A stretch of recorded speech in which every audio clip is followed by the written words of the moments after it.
Ceci est une plaque de chocolat. En croquer un carré, non. Ce n'est pas le petit plaisir sucré du goûter. C'est communier avec une saveur sacrée, qui a consacré les pires sacrifices humains, les réceptions les plus décadentes, les orgies les plus débridées, les exploitations humaines les plus décomplexées et les premières fortunes mondialisées. Alors je vous invite à oublier tout ce que vous savez, ou plutôt à vous ouvrir à tout ce que vous ne savez pas sur ce trésor, ce mythe, malheureusement sali, humilié par la banalité, qu'est le chocolat.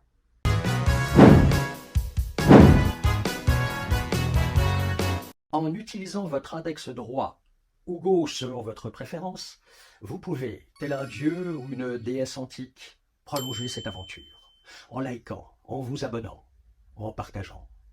Aussi fou que cela puisse paraître, ce bouleversement mondial prend son origine dans une petite fève, protégée par un fruit fort laid, sorte de testicule végétal, appelé cabosse.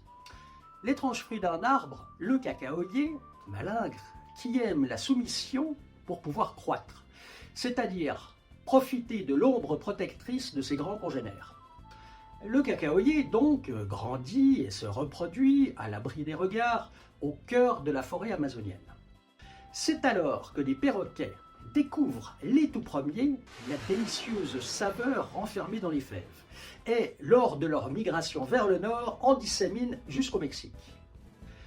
La rencontre, qui va bouleverser la course du monde, se produit environ 2000 ans avant notre ère, quand les Olmecs, peuplant ces contrées, remarquent que des rats raffolent de ces curieuses fèves. On s'intéresse alors à la chose, on y goûte, puis on s'aperçoit que sécher, c'est une véritable bombe gustative. Alors, on poursuit l'exploration pour aboutir à une recette, plus exactement une boisson. Les fèves broyées sont mélangées à de l'eau, des épices, du piment, et le mélange se révèle explosif, entêtant, bref, révolutionnaire. Très vite, il acquiert un caractère sacré et devient le Zocoalt, la boisson des dieux. Le succès est fulgurant tant le breuvage est fortifiant et le cacaoyer devient une obsession, largement plantée par les Mayas puis les Aztèques. Et les fèves, si précieuses, deviennent même une devise qui permet de payer l'impôt, comme de faire des emplettes. Un lapin vaut 10 fèves, les services d'une prostituée 8 fèves, un esclave 100 fèves. Le Zocoalt est si prisé qu'il devient la boisson officielle de la grande discipline de l'époque, les sacrifices humains. Mais arracher des cœurs vivants à la chaîne, plusieurs centaines, voire plusieurs milliers lors des grandes cérémonies, même avec un fortifiant, pour les sacrificateurs comme pour les sacrifiés, c'est fatigant. Alors, un grand prêtre a une riche idée, agrémenter le chocolat avec des substances hallucinogènes.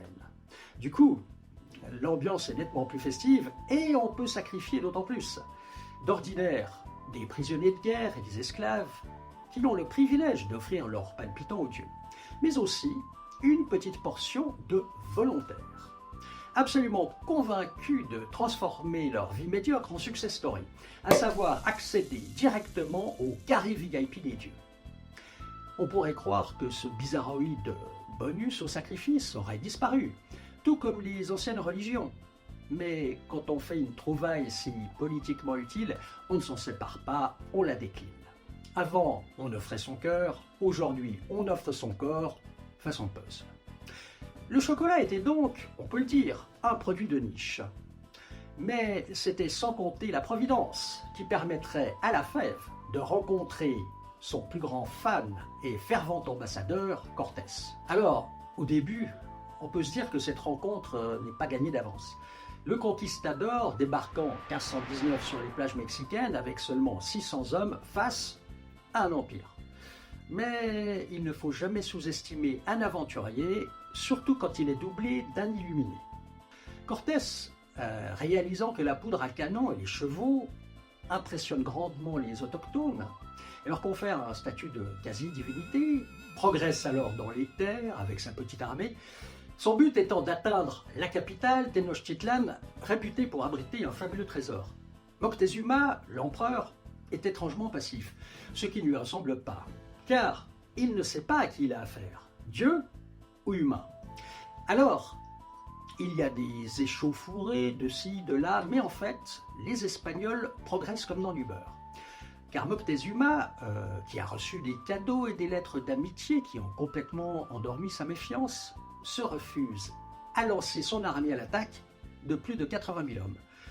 Au final, Cortés est reçu en grande pompe par l'empereur, puis le conquistador, sentant que le fruit est mûr, assassine Moctezuma, abat son empire et vole son incroyable trésor, pour le rapporter triomphalement à son roi, Charles Quint. C'est alors que la cour d'Espagne, pour la toute première fois, suite à la préparation méticuleuse du chocolat par la femme de Cortés, une magnifique indienne, découvre cette boisson. Mais on la trouve trop amère. Alors, on l'agrémente avec un ingrédient qui coûte fort cher à l'époque, du sucre de canne. Et là, c'est la consécration, ou plutôt l'addiction qui s'empare des papilles madrilènes. La fascination pour ce breuvage, rapidement convaincu de propriétés magiques, consommé par l'élite seule au prix exorbitant, devient l'un des secrets les mieux gardés de la couronne, et ce, pendant plus d'un siècle. Jusqu'à la trahison d'une femme, Anne d'Autriche, fille du roi d'Espagne. Devant se rendre en France pour épouser Louis XIII, Anne, complètement choco-addicte, emmène avec elle les secrètes fèves pour assouvir sa dépendance. L'énigmatique boisson, au contact des demoiselles de compagnie, ne conserve alors son secret bien longtemps. Il se répand dans la cour de France. Et là, la réputation du chocolat, baignant dans une atmosphère plus libérée et libertine, mute pour devenir un puissant aphrodisiaque. Les reines, vieillissantes, menacées par les jeunes concubines, en font une très large consommation pour s'échauffer les sangs et rester en compétition. Dans la haute noblesse, le chocolat devient si connoté qu'une invitation à sa dégustation ne laisse aucun doute. On aime d'ailleurs le consommer avant, pendant et après la bagatelle. Les stars de l'époque s'y adonnent avec passion, comme Marie-Antoinette et le marquis de Sade, qui poussent l'addiction chocosexuelle au pinacle en ajoutant de la cantaride à la boisson, un insecte qui, séché et broyé, produit une poudre qui met le feu aux parties génitales. Mais surdosée, elle est toxique. Et malheureusement, un soir de bacchanal, 4 de ses conquêtes agonisent en vomissant du sang, ce qui vaut au divin marquis une énième visite à la Bastille. Les turpitudes du chocolat vont prendre fin avec l'avènement de la révolution industrielle, pour opérer une nouvelle mue, cette fois purement mercantile. En 1828, une incroyable invention a lieu, l'avènement du chocolat solide, grâce à l'invention d'un ingénieur néerlandais, Van Houten. Puis un Anglais invente la première plaque de chocolat. Puis, quelque chose de véritablement étonnant arrive, l'avènement de néo-conquistadors, les Suisses. Appâtés par cet Eldorado industriel, la Suisse se lance alors à corps perdu dans la course au chocolat. Lindt invente le conchage, méthode qui permet d'obtenir un chocolat lisse et suave comme jamais auparavant. Peter invente le chocolat au lait, puis Kohler, celui aux noisettes. Bref, la Suisse confisque l'innovation technologique et lance la production chocolatière à grande échelle. Alors bien sûr, il en manque du cacaoyer.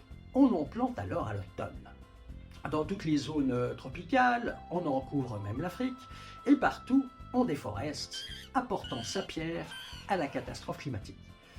Et tandis qu'on consacre dans le nord des empires mondiaux et tentaculaires, dans le sud, on consacre l'asservissement des producteurs, au rang desquels on trouve même des enfants, pour exploiter la fève, en extraire son génie jusqu'à l'écœurement. La boisson des dieux s'étant transformée en planche à billets, on la viole même, la pauvre fève, en la noyant d'arômes artificiels, de gras saturés et de sucre raffiné, la forçant à enfanter sur tous les continents une progéniture malade, une armée d'obèses. Alors, la prochaine fois que vous croquerez dans une tablette, s'il vous plaît, choisissez un chocolat de qualité, de bon cacao et de commerce équitable. Et vous verrez, comme par magie, le sortilège opéré.